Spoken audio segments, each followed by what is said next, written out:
AVH for education, आपका selection ही हमारी जीत है। हेलो एवरीवन, स्वागत है आपका अपने YouTube channel AVH for education में।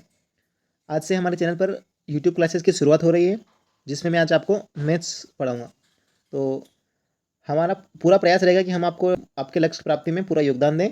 आप सभी से केवल यही निवेदन है कि आप हमारे चैनल पर बने रहें, हमारे चैनल को अधिक से अधिक लाइक और सब्सक्राइब करें और बेल आइकन को दबाएं, जिससे आने वाले वीडियो की नोटिफिकेशन आपको मिलती रहे, तथा इस चैनल और हर वीडियो को अपने दोस्तों के साथ शेयर जरूर करें, जिससे उनको भी उनकी पढ़ाई में मदद मिले।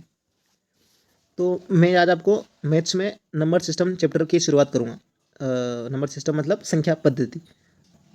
सम्मिश्र संख्याएं मतलब कॉम्प्लेक्स नंबर, वे सारी संख्याएं जिनमें इमेजिनरी पार्ट और वास्तविक पार्ट दोनों मिले होते हैं। मतलब जैसे ये a प्लस आयोटा b, आपने आप 10 तक तो पढ़े हैं, तो आपको ये तो पता ही होगा कि इस टाइप की संख्याएं भी होती है जिसमें आयोटा लगा होता है।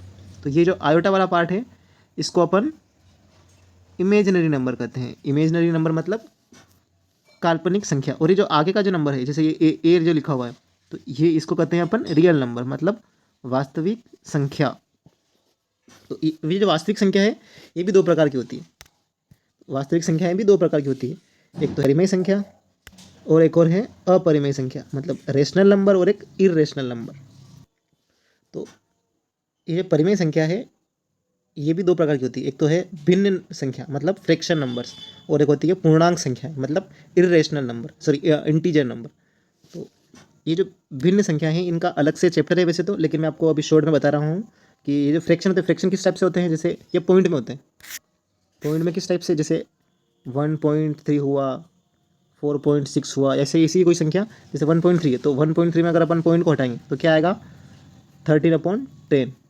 इसी को अपन एक से ही 3/10 भी लिख सकते हैं। तो ये संख्याएं भिन्न संख्याएं कहलाती है। जो संख्याएं हैं बटे में, ये भिन्न संख्या कहलाती है। कोई भी संख्या भिन्न तभी होगी जब इसमें जैसे p/q है, तो ये जो नीचे वाली संख्या है, ये जो हर है, ये कभी भी जीरो के इक्वल नहीं होनी चाहिए, तभी ये संख्या भिन्न होगी मतलब फ्रैक्शन होगी।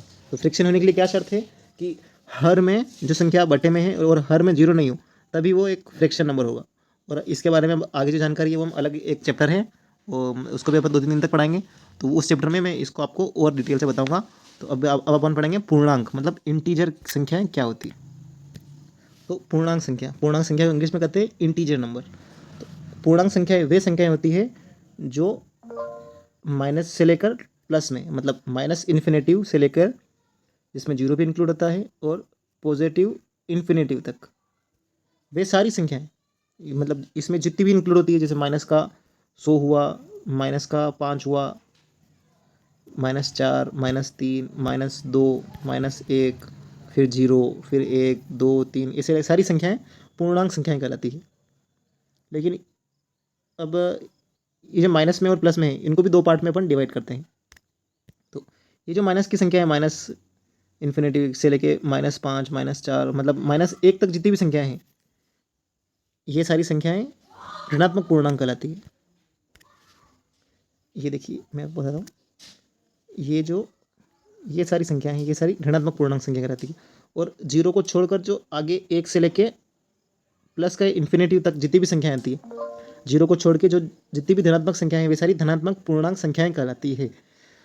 जीरो को छोड़कर जो माइनस में संख्याएं होती है, वो सब ऋणात्मक संख्याएं, और जीरो को छोड़कर जो प्लस में जो संख्याएं हैं, वो सारी धनात्मक पूर्णांक संख्या कहलाती है। अब जीरो इन दोनों में नहीं आता है। जीरो ना तो धनात्मक पूर्णांक है और न ही ऋणात्मक पूर्णांक है। जीरो क्या है, तो जीरो एक उदासीन पूर्णांक है। क्या है, उदासीन पूर्णांक। तो अब अपन आगे बढ़ेंगे, प्राकृत संख्याएं मतलब नेचुरल नंबर क्या होते हैं। तो जो धनात्मक पूर्णांक थे, मतलब जीरो और माइनस वाले को छोड़ के जितनी भी पॉजिटिव संख्याएं थी, 1, 2, 3, 4 से लेकर अनंत तक जो भी पॉजिटिव संख्याएं हैं, वे सारी संख्याएं प्राकृत संख्याएं कहलाती है, नेचुरल नंबर कहलाती है। तो अगर इन संख्याओं में जो 1 से लेकर इन्फिनिटिव तक है, इसमें जीरो नहीं आता है, वे सारी प्राकृत संख्याएं होती है। और अगर इसमें जीरो इंक्लूड कर ले अपन, मतलब इसमें अगर मैं जीरो और लगा लूँ, तो ये संख्याएं पूर्ण संख्याएं कहलाएगी। पूर्ण संख्या मतलब होल नंबर। होल नंबर कब कहलाएंगे, जब इसमें जीरो इंक्लूड कर लिया जाए और सारी पॉजिटिव संख्याएं हैं। 0, 1, 2, 3, 4, 5, 6, 7, 8 ऐसी जो भी संख्याएं हैं, सारी संख्याएं पूर्ण संख्या कहलाती है। तो अब आप प्राकृत संख्या को बड़ा पढ़ सके हो, पूर्णांक संख्या पढ़ चुके हो, पूर्ण संख्या पढ़ चुके हो। अब अपन पढ़ेंगे सम संख्या और विषम संख्या, मतलब सम संख्या और विषम संख्या क्या होती है। तो जो सम संख्या है, तो 2 से विभाजित होने वाली सभी धनात्मक संख्याएं, वे सभी संख्याएं जो 2 से विभाजित हो जाती है और धनात्मक होती है, धनात्मक पूर्णांक होती है, वे सभी संख्याएं सम संख्याएं कहलाती है। जैसे 2, 4, 6, 8, 10, 12, 14 जो भी 2 से भागित है और जो धनात्मक होती है, वे सारी संख्याएं सम संख्याएं कहलाती है। अब सम संख्या हो गई, अब हम पढ़ेंगे विषम संख्याएं। तो जो 2 से भाग न जाए वे सब विषम संख्याएं होती है, लेकिन ये धनात्मक संख्या होनी चाहिए और ये 1 से शुरू होती है। 1 से लेके 1, 3, 5, 7, 9 इनमें 2 का भाग नहीं जाता है। तो वे सब संख्या जिनमें 2 का भाग न जाए वे सब संख्याएं विषम संख्याएं कहलाती है। ठीक है ना दोस्तों। तो अब हम पढ़ेंगे अभाज्य संख्याएं। इसके बाद कौन सी संख्या आती है, तो अभाज्य संख्याएं। अभाज्य संख्या इंग्लिश में कहते हैं प्राइम नंबर। तो प्राइम नंबर किसे कहते हैं, ऐसी संख्या जिसके गुणनखंड करने पर 2 ही गुणनखंड प्राप्त होते हैं, जिनके 2 गुणनखंड प्राप्त होते हैं। जैसे ये 2 है, तो 2 के अगर अपन गुणनखंड करें, गुणनखंड करते कैसे हैं पहले तो ये अपन ने 2 लिखा, 2 को जब इस तरह से भाग लगाए अपन तो अपने 2 और 1 ऐसे 2 गुणनखंड निकले, जिसमें एक तो स्वयं आ जाए और इसके अलावा वो 1 से और विभाजित हो जाए। मतलब स्वयं से और 1 से विभाजित होने वाली संख्याएं प्राइम नंबर कहलाती है। ठीक है दोस्तों। तो कौन कौन सी अभाज्य संख्या हैं, तो ये सारी संख्याएं 2 से शुरू होती है। एक जो है वो अभाज्य संख्या नहीं है। तो क्यों नहीं है, क्योंकि 1 में जब अपन किसी और संख्या का भाग लगाए तो नहीं जाता है, और केवल 1 में स्वयं का ही भाग जाएगा। तो अपन को 2 गुणनखंड चाहिए, लेकिन 1 का भाग गुणनखंड करने पे गुणनखंड 1 ही आ रहा है, इसलिए यह अभाज्य संख्या नहीं होती है। अभाज्य संख्याएं 2 से स्टार्ट होती है, और वे सारी संख्याएं जिनके 2 गुणनखंड हों, दोनों गुणनखंड में एक तो उसमें स्वयं का भाग जाए और उसके अलावा 1 का और भाग जाए, तभी संख्याएं अभाज्य संख्याएं कहलाएगी। अब 2 जो है वो सबसे छोटी अभाज्य संख्या है। तो अब मैंने यहाँ पे आपको 1 से लेके 100 तक जितनी भी अभाज्य संख्या होती है वो मैंने आपको बता दी है। 2, 3, 5, 7, 11, 13, 19 ये सारी संख्याएं मैंने जो लिखी हुई है यहाँ पे, वे सारी अभाज्य संख्याएं हैं 1 से 100 तक के बीच में। तो बहुत बार क्वेश्चन आता है एग्जाम में कि 1 से 50 तक कितनी अभाज्य संख्या है, या फिर 1 से 50 तक की जितनी भी अभाज्य संख्या है उनका एवरेज निकालो। ऐसे क्वेश्चन भी आते हैं बहुत सारे एग्जाम में। तो वे सब करने के लिए आपको ये सारी याद होनी चाहिए, तभी आप वो क्वेश्चन कर पाएंगे। तो आप एक बार पढ़ लीजिएगा, आपको याद हो जाएगी धीरे धीरे। और इसके अलावा अपन अलग से इनको याद भी कर लेंगे, मैंने ये यहाँ दे दी है। जैसे 1 से लेके 100 तक कितनी अभाज्य संख्या है, तो है 25। आप यहाँ गिन सकते हैं 2, 5, 7, 11 ये सारी संख्या आप गिनोगे तो ये सारी 25 संख्याएं हैं जो अभाज्य संख्या हैं 1 से 100 तक। तो और अगर अपन पूछें 1 से 25 तक कितनी है, तो 9 है। 1 से 50 तक 15 अभाज्य संख्याएं हैं। 25 से 50 तक 6 है। 50 से लेकर 75 तक 6 है। और 75 से लेकर 100 तक 4 अभाज्य संख्याएं होती है। ये आप यहाँ एक बार देख भी लेना, आपको पता चल जाएगा। अब मैंने वैसे तो आपको अभाज्य संख्या पढ़ा दी है, लेकिन अभाज्य संख्याओं में एक टॉपिक और होता है कि मिरर इमेज क्या होती है। तो अभाज्य संख्याएं जो है उनको जब अपन विपरीत करते हैं और फिर भी अभाज्य संख्या ही प्राप्त होती है, वो सभी संख्याएं इमेजनरी नंबर कहलाते हैं। ऐसे क्वेश्चन भी आते हैं कभी कभी कि ऐसी कौन सी संख्या है जिनकी मिरर इमेज भी अभाज्य संख्या होती है। तो वो कौन कौन सी हैं, तो वो है 11, 13, 17, 37 और 79। जैसे 13 है, 13 को अपन उल्टा करेंगे तो 31 भी अभाज्य संख्या और 13 भी अभाज्य संख्या। 17 भी अभाज्य, 71 भी अभाज्य, 37 भी अभाज्य, और इसको उल्टा करने पर 73, तो 73 भी अभाज्य। और ये जो 79 है इसको अगर अपन उल्टा करेंगे तो 97, ये 97 भी अभाज्य संख्या है। तो ये सारी संख्याएं ऐसी है जिनका मिरर इमेज भी अभाज्य संख्या ही होती है। और जो 11 है वो 11 भी एक मिरर इमेज भी अभाज्य संख्या, मतलब स्वयं में होती है 11। लेकिन अगर क्वेश्चन में अगर कभी ऐसी कंडीशन दे दे कि वे सभी संख्याएं जिनकी मिरर इमेज भी अभाज्य संख्या होती है और दोनों अंक जो है दो अंकों की संख्या होती है वो, और उन दोनों के अंक अलग अलग होने चाहिए। तो अगर ये सब ऐसा कंडीशन दी हो तो उसमें 11 को नहीं इंक्लूड करेंगे, वरना 11 इंक्लूड हो जाएगा।